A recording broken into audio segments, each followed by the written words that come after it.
Benjamin, welcome to this episode of the Australian Investors Podcast. Thanks for having us on. You're joined by your co-portfolio manager, Luke Laretive. How you doing? It's quite sharp. Rasky, how are you? Good. We're going to drop 2 episodes. We've recorded this one today, and then there'll be another one in a few days on reporting season. Good, bad, ugly. Lots of Q&A.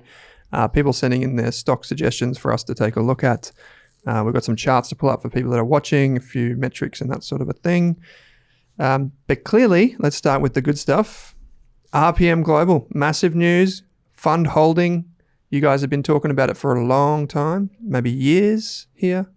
What's the go? Is it good, bad? You happy? Victory lap continues. Yeah. Luke will be swanning down Collins. Yeah, performance fee, just lovely. No, it's like a good result. Like kind of expected, to be honest. Happy for from. It's, I think, the 3rd biggest position in the large cap fund. Oh, is it really? It's the 6th biggest position in the small cap fund. Or like equal 3rd really in the small cap fund. It's been on good research. I think I'm looking at it here now, August last year. Yep. So everyone's... Well, that was only August last year. It was $5.90. 4 mil market cap, $2.63. So we first bought shares. I've got the stats here for you, Owen. In October 2023, which was the inception of the small caps fund. We had a couple parcels at around $1.45 and $1.50. So I didn't even know it was that low in hindsight. Wow. Yeah, you kind of forget just because it's been growing so strongly and kind of creeping up the share price. I would have said $2 if you'd asked me. I think I wrote $2 somewhere else recently. Yep. So it's been just over a 3-bagger, but it's been a it's time though, right? Like it's the speed. Right, so you can 10-bag your money, but if you do it over 20 years, it's not really that good, So, if you can 3 times your money in 18 months, well, that's pretty naughty. Yeah, very good. Were you guys surprised that, because you guys were giving me the goss on the street? I don't know where you guys get your goss from, but you're giving me some. Were you guys surprised that they'd been running this process to get interest for like 6 months or so? No, I think management's pretty transparently publicly said that they've built this business over the years for it to eventually be sold. It was just a question of how many interested parties and at what price, really, and when they might pull the trigger on a formal sales process. But I think I said 25 people in the data room. Yeah. And I think the final price is kind of still TBD. I don't think it'll be any worse than $5, but I think it might be a little bit better even. So we'll see. But I mean, unless someone wants to get in the I've got a bigger wallet than Caterpillar business, which I don't think anyone has got the cojones to do that. It'll go to Cat, and just a question of whether it's 505 or whatever they end up doing. So, but I think the signs were there when they sold the advisory division as well, and that kind of triggered some inbound interest, and then they kicked off the sales process. So that was always kind of part of our thinking, where when they spun that off, that was just makes it more attractive of a business, higher quality revenues, software only. Yeah, absolutely. So I'm sure they had that feedback in the data room. They probably ran 2 years ago. And said, look, we're not willing to pay multiples for that or whatever, and so they were like, okay, we'll just shed it, and because they got rid of Geogas a few years ago as well. Yeah, so it's probably helped out a bit. Again, so, just a really simple, clean business that people are willing to put a multiple on essentially 100% of the earnings or the revenue or whatever the case may be. Yeah, so you guys wrote about it for good research. People would be sitting very pretty right about now. What was I going to go? You see your hand you up? Just go to the top summary there. A software company that will almost certainly get taken over. That's the opening sentence. I remember I wrote something that was a bit softer than that. I thought it was a strong takeover target, but we write these reports together, and Luke actually, I think, edited it to make it a bit punchier. Almost certainly. So you can give him the credit for that one. Yeah, but it was and then if you go down, you'll see. I'm pretty sure if it's either in here or on the live wire we did shortly after, we actually talk about Caterpillar buying it. So oh, really? Because with a company like this, where everyone can see that it's high quality, it trades at a premium in a way. I mean, here when we wrote it up at $1.50, $2, $2.50. It's still trading at a discount to peers, a discount to take out vals. Yep. But Caterpillar is a good result because private equity is not going to pay 14 times recurring revenue. That's just not their business. They want to bottom fish something, gear it up. Whereas a strategic buyer like Caterpillar, the largest original equipment manufacturer with infinity money almost on a relative basis, they can afford to pay up for the strategic value in the business. 100%. And they're going to just scale it, right? So, they're just going to stick in RPM software into all their OEM deals, and they're going to pick up all the data from all their competitors that RPM's currently servicing and then use that to pillage them. So it makes a heap of sense because their RPM's data and product can help a much bigger business across that much bigger business. So, it makes perfect sense. It's a Benny stock. I didn't own it before I met Ben, and been a peach. So. Yeah. Sorry, go Ben. I suppose one more thing to call out. It's the usual format of these reports. We kind of talk about what the business does, valuation, catalyst, all that sort of stuff.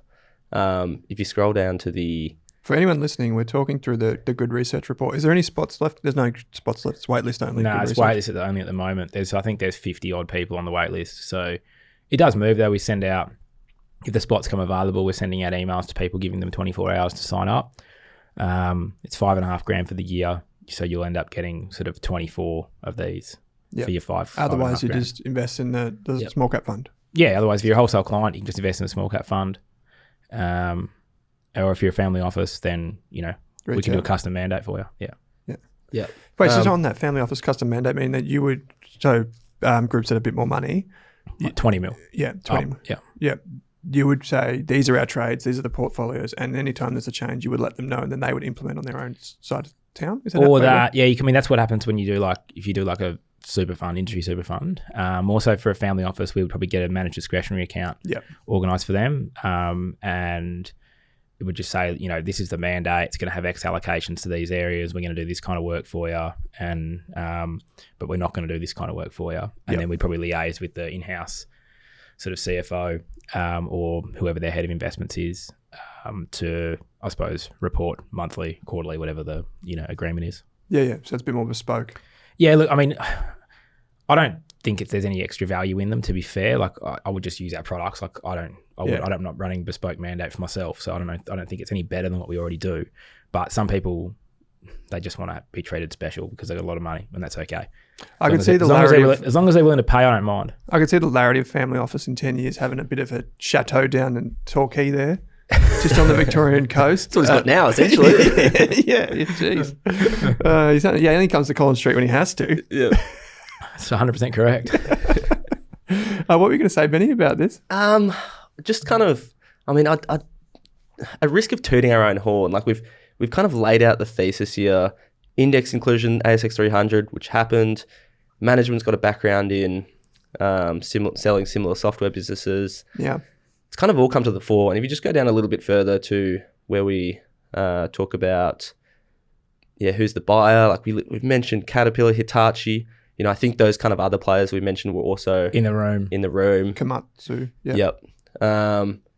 Yep. Other players, Orica can't really do it because it's probably too leveraged.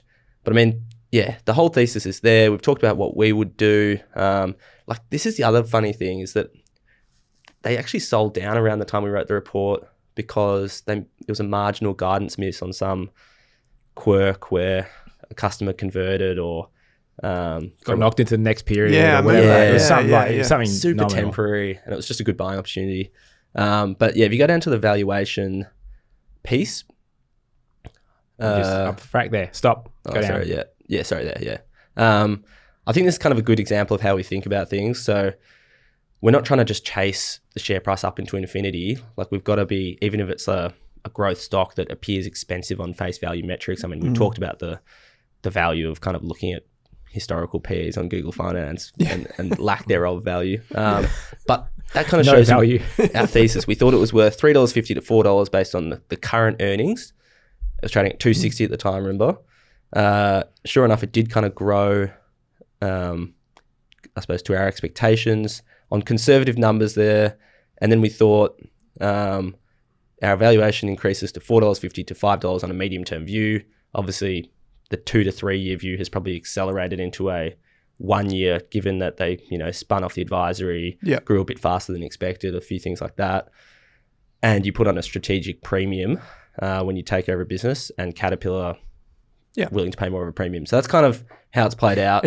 In other words, Benjamin, it's played out exactly as you guys. Exactly is probably too strong. Exactly is too strong. Well, there was the takeovers maybe a bit close. 95%. bit nearer term. Than, pretty close. Yeah. Pretty close. Yeah.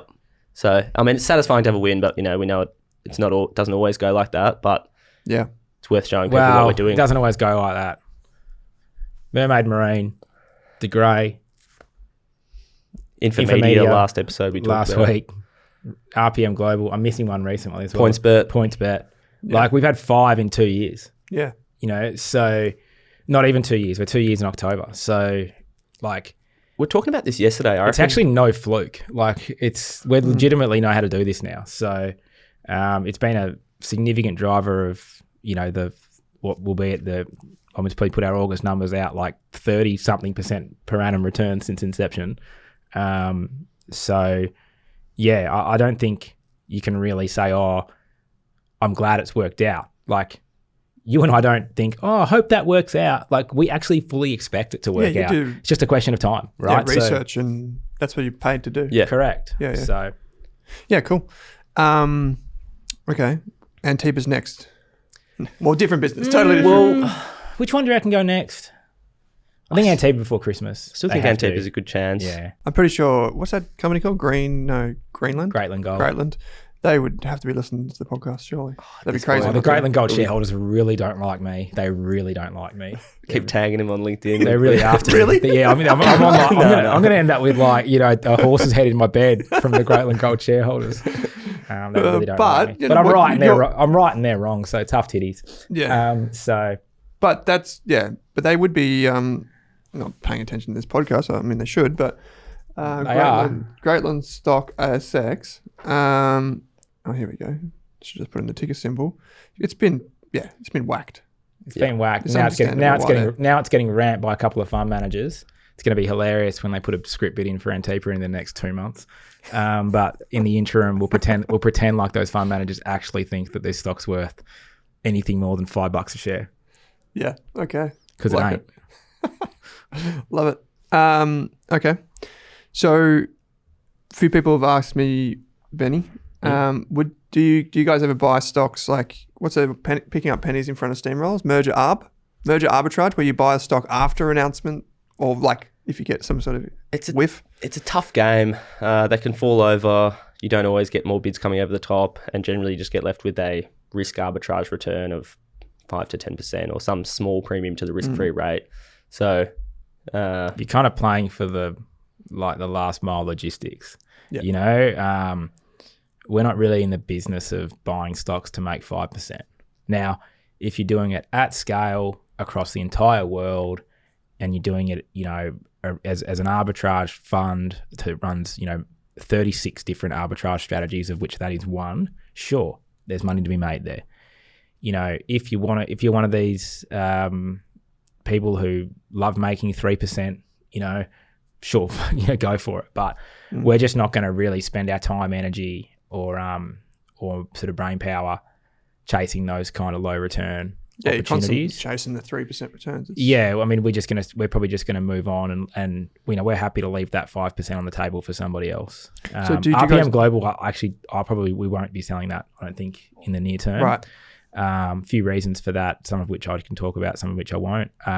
But yeah, I do think there's a reasonable chance that that gets a little bump in price.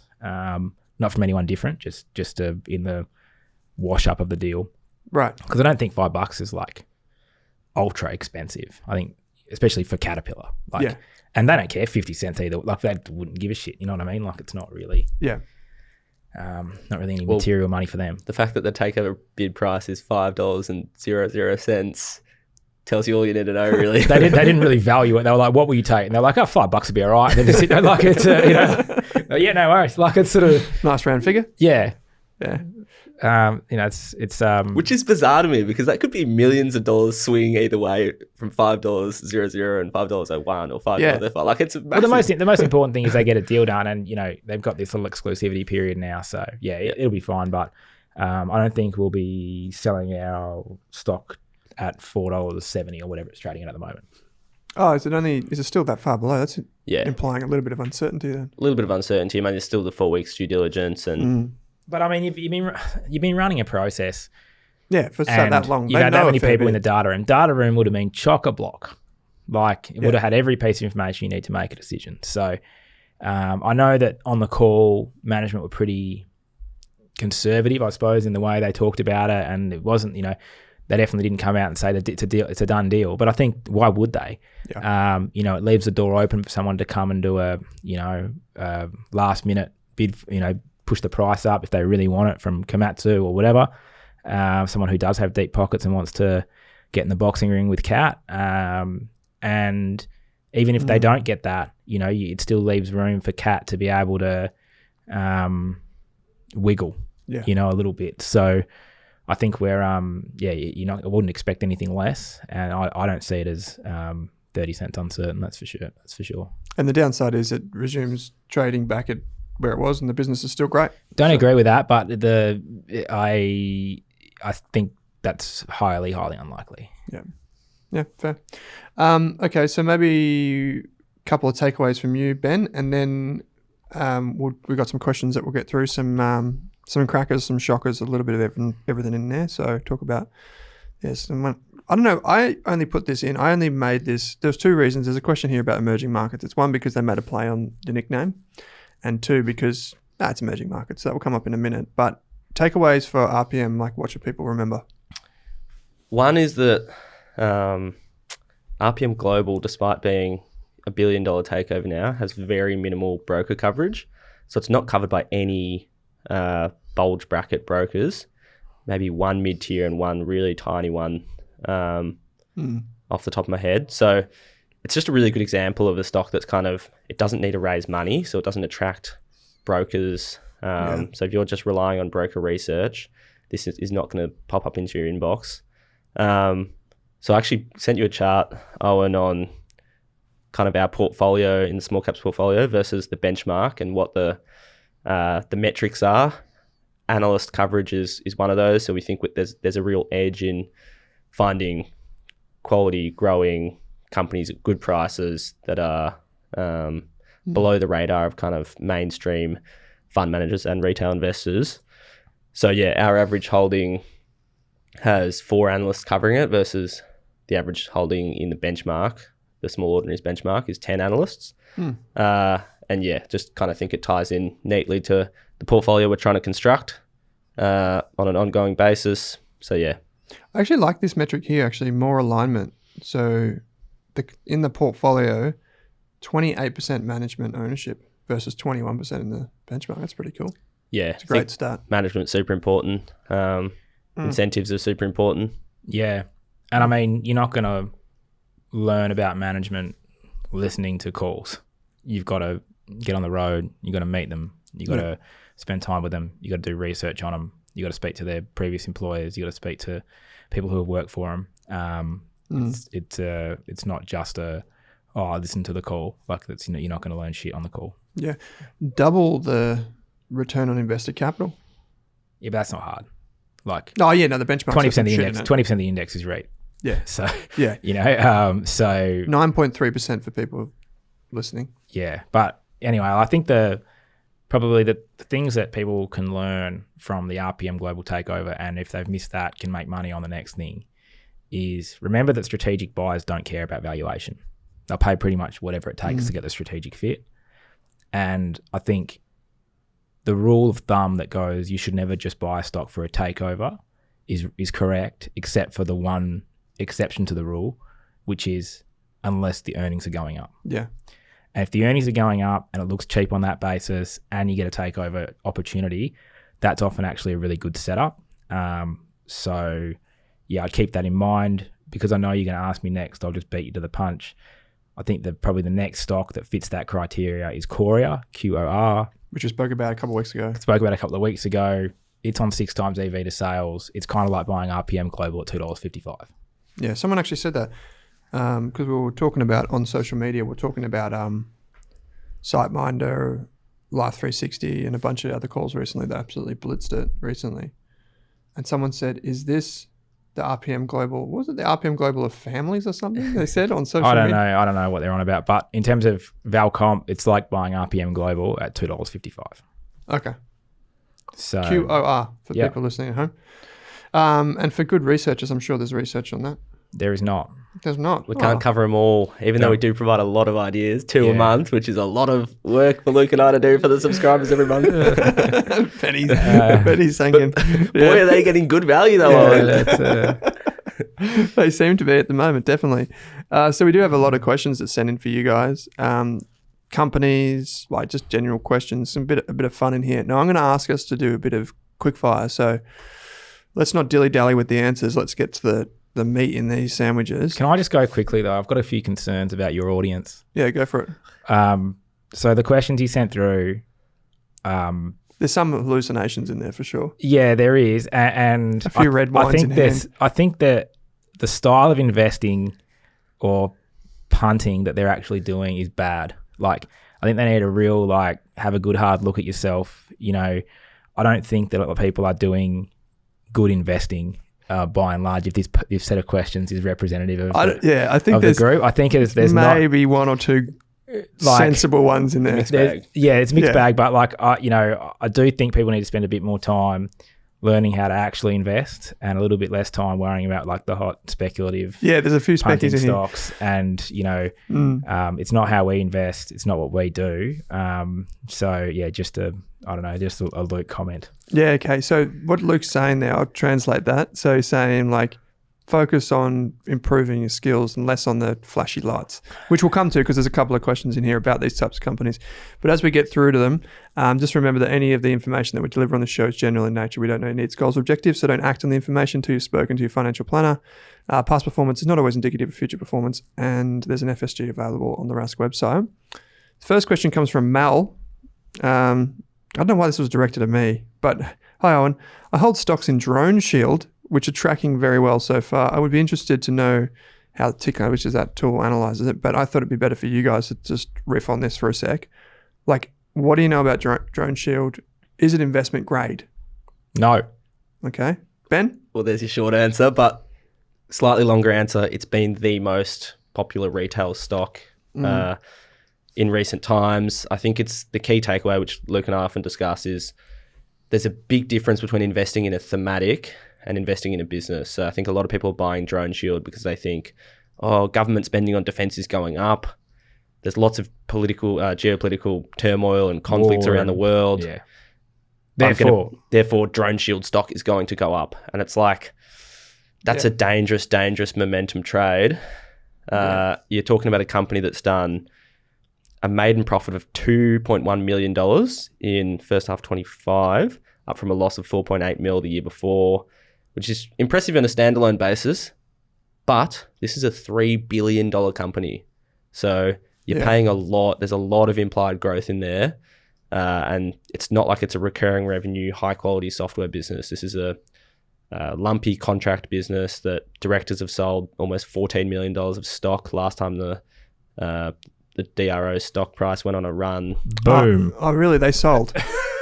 I mean, you don't need to know anything else. Forget about all the metrics. Forget about everything else. Yeah. It's a hot stock. Director sold $15 million worth of stock or $14 million worth of stock. The end. Nothing else to talk about. Yeah. So you might get lucky and make some money. You might get lucky and make money here. You might not. You probably won't if you hold it for 5 years. Yeah. Okay. Just not the style of investing we want to do. Dome Disciple writes in. Great name, by the way. Careful. Which Dome?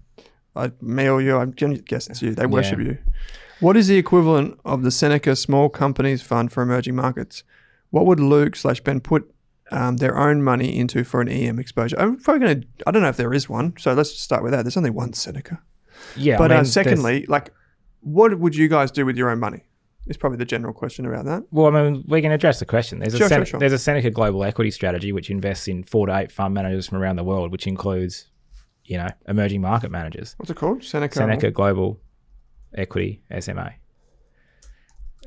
So, it's a pretty straightforward product. It invests in 4 to 8 managers. If you look there, it's got 2 emerging markets on the bloody fact sheet. So FSSA, Global Emerging Markets Fund, that's a pretty new addition for us. And the GQG Emerging Market Strategy. So yeah, the end.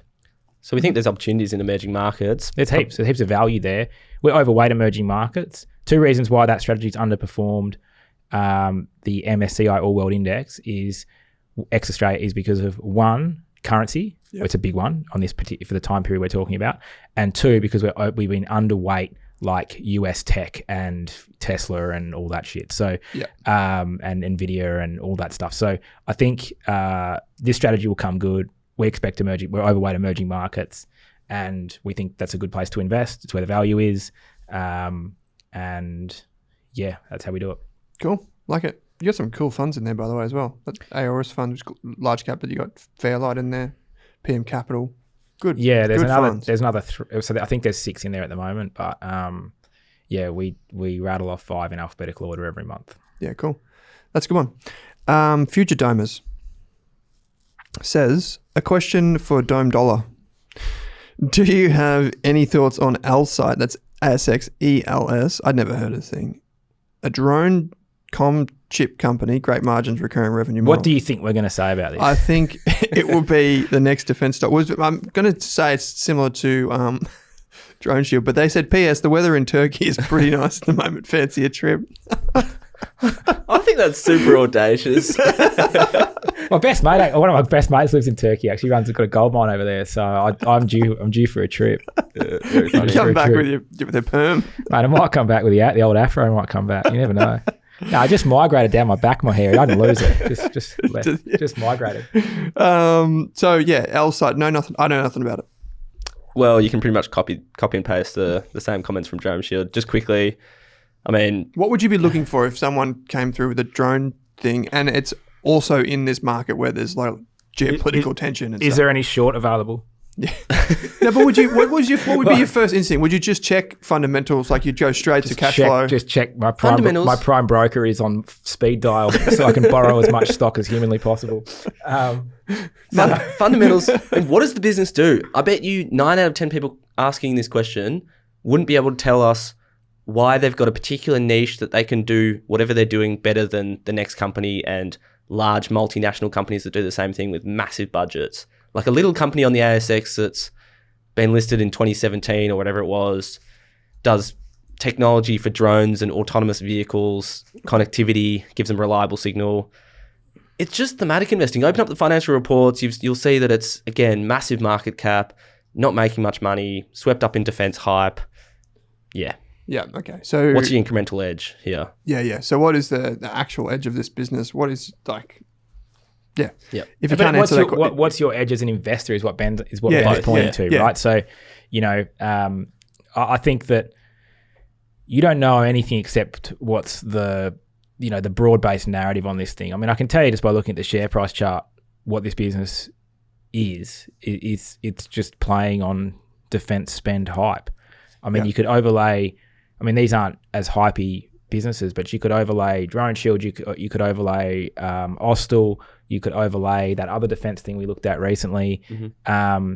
They all will have massive runs up in May, and you could just index them to May, and you'll see that they're all up, huge. So it just shows you this is defense beta. It's got nothing to do with the alpha from picking the good individual, exactly. Idiosyncratic issues with the businesses.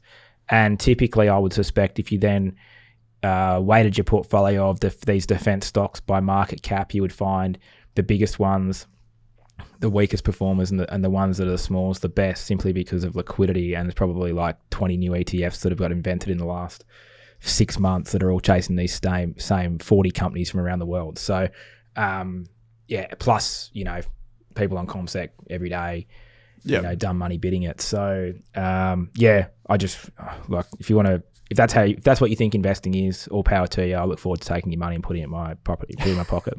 Cheers. Savagery, but fair enough. Elsight's up 344% over the past year. So these cycles So come and go. that'll continue every year in the future. Won't it? Well, just extrapolate, because I mean, all you need to know is what multiply that by 5 years. all you need to know to invest is just what the share price has done for the last 12 months, because that's all you do is you just pick the lunas from last year and just invest in them again this year, and they just repeat. It actually just happens again. It's surprising no one's picked It's up so on that easy. yet. So it's all we did. RPM Global just went up 100% last year, so it's therefore obviously going to go up 100% this year. This next question is probably a legit one. I like it. Like, I'm not saying that the others weren't legit, but this one is like, No, they weren't. Master Parker. Would love to hear your thoughts, Owen, Luke, Ben, on SPZ, which is smart parking. I figured this might be a business that you guys have looked at once before. Yep. Longer term shareholder in it and a big fan of the concept, but sometimes it doesn't seem to get on anyone else's radar. Cheers, yeah, it's guys. for a reason, but yeah, go on, Benny. Yeah, I think it's had a bit of a checkered history, turnaround play. It's been doing kind of well recently. They do like automated parking infringement notices, global expansion stories. So it kind of depends on how they do in some of those markets. Yep. It's not exceedingly cheap, and the quality is not kind of exceedingly good, exceptional. So I suppose just a quick fire answer is, it's a high hurdle to get into, say, our small caps fund. We're only owning 30 or 40 companies at a time, and we're not just chucking anything that looks semi-okay. So could go into more detail, but it's no need to. It's semi-okay. So it's a good quality business, not a great quality business. Wouldn't go that far. But not good. Reasonable quality, yeah. Yeah, quality's okay, but price is probably not that okay. So there's a mismatch. Okay. I mean, I haven't checked the P, like the actual numbers. I'm just going to assume you're right. These things that you're looking at actually correct. But like, yeah, I mean, you can kind of eyeball it and you're like, oh, okay, it's on 12, 13 times EV to EBITDA, doing 10% ROE generously. And it's done, rev growth of 25%, but I reckon that's got acquisitions and shit in it, Ben. So you need to check that on a per share basis. Exactly. And yeah, so like it's not really anything super, it doesn't really stand out to me. It's like, oh, that's just a business I have to own. Yeah, fair enough. Cool. So yeah. Interesting business, but doesn't make the cut. Cool. This one is from Luke. No, I'm kidding. This is from Mike Oxlong. That's good. Nice. Yeah. Love that. Love that for you, Mike. This is a regular writer of the show, I'm sure. We've had this one a few times. So Mike's back and he says, question for the Seneca boys, all caps. What are their thoughts on Chrysos Corp, which is C79? It's a ticker symbol. Software tech for mining industry. Does gold technology, mining technology, and that sort of stuff. I'm led to believe the CEO's name is Dirk Treasure. Good name. Dirk Diggler. Do you want to go or you want me to go? Well, yeah, a couple points. I would argue with Michael Oxlong that it's not really software tech. What they do is they sell these photon assay machines for gold photon assay sampling. For testing how much gold is in a sample. Yep. So it's a capital intensive equipment business, which means that they order these, Barrick orders a machine. Chrysos has to make the machine and rent it to Barrick is their model. So the economics is different from a software business, completely different. So just got to make sure you kind of are looking at how the unit economics work, get comfortable with that, then you can kind of build a thesis around the tech, which I think is good. And the valuation. And the valuation, which has always been high. Another point I've just written down here is I remember when this business floated. It's one of those ones that floated a couple of years ago when conditions were quite exuberant, I suppose. And I was talking to exuberant. How's that word for you, fellas? And I was on a site visit, and I was talking. Got your hard hat on. Yeah, I got the hard hat on, and I was talking to a fund manager at a big name fund, corporate fund manager, and I was like, oh, what do you like? The usual question between fund managers, what do you like? And he's like, oh, Chrysos, and I was like, oh yeah, it looks an interesting space, kind of expensive, especially at the IPO. Have you heard of a business called XRF Scientific? And I kid you not, he'd never heard of the business called XRF Scientific. And this is, a 200 mil, it's now 300 mil market cap, I think, XRF, and just goes to show how under the radar some of these companies are from fund managers. But, Yeah, it's kind of the same answer with Chrysos. I noticed the question also included a couple of things about Shaw and Partners, UBS, and Merrill Lynch.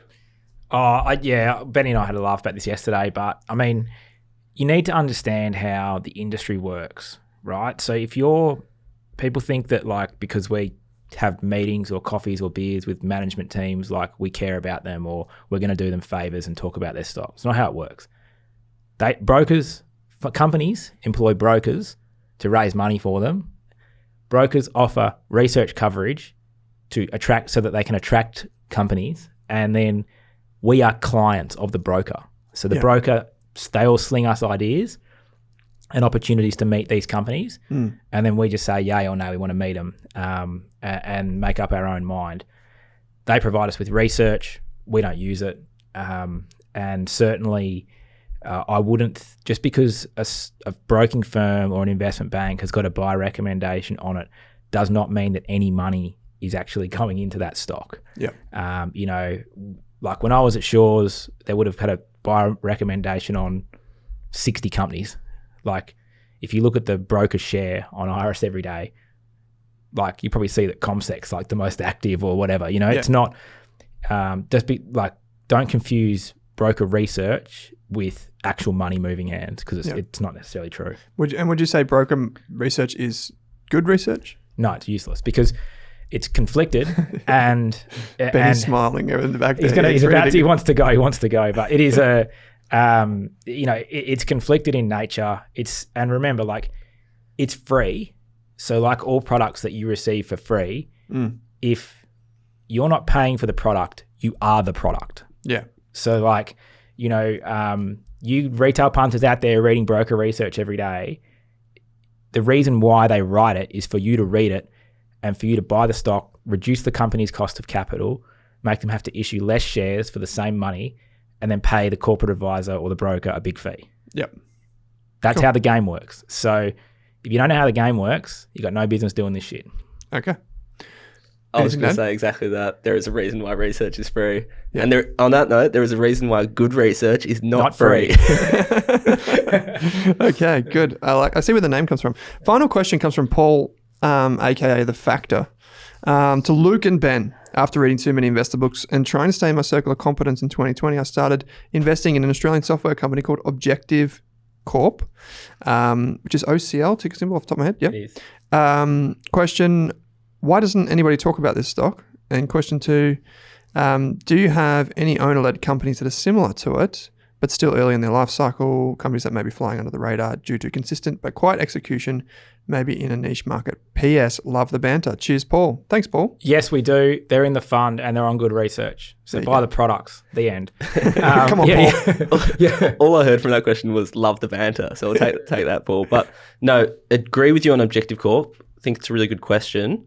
The reason why no one really talks about it, it's not in the index because the founder owns so much of the company. It doesn't pass the liquidity rules. They don't need to raise. So there's no broker angle. Yeah. And it's hard to buy stock in. So we own it, but it's kind of hard to buy stock in. You've got to be patient, take your time with it, and it's illiquid. So if you're like Jeff Wilson, you can't really own it. And if you do, you're going to do like what Jeff Wilson did to EOL, and you're going to push it from $11 to $14. So, which is kind of what happened with this reporting season. It reported okay. OCL was okay. It was fine. Good report. But I think it went up like 15%. Yep. Yeah, and they're also talking about loosening the index liquidity rules, which means companies like Objective might be candidates to come in now as well. So just keep an eye out for that. But yeah, it's compounded earnings per share at 22% per annum for the last 10 years. So outstanding track record. And the answer to the question of do we have more in the portfolio? Yes. RPM's sort of similar. It's not quite founder, but same sort of thing. And I won't go into them all, but we've talked about a couple on the podcast with you and a couple that we haven't as well. Over the journey. Yep. Yeah.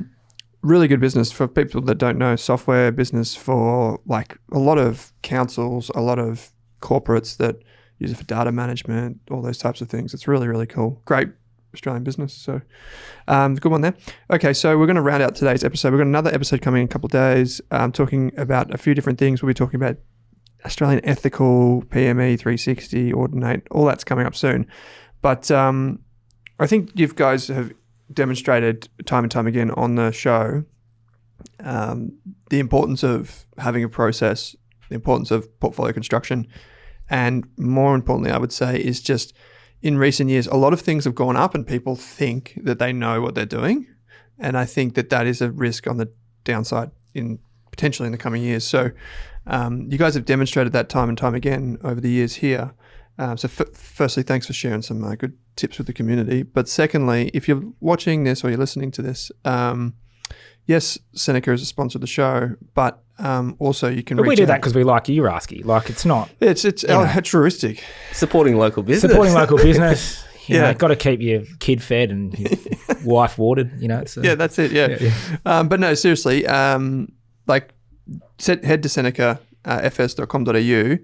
Good research. You can jump on the wait list. It'd probably a better experience right now being an investor in the fund if you classify Just yourself. invest. I mean, like the fund is, you know, it's, yeah, I mean, it's been what more do we need to do? What do Just we need to kind do? Like, you know, like it's literally like one of the best performing funds over the last every period. So since inception. So, you know, it's about as good as you're going to get, and it's a zero fee product. So, you know, we don't get paid unless we make you money. And it's Wholesale investors only.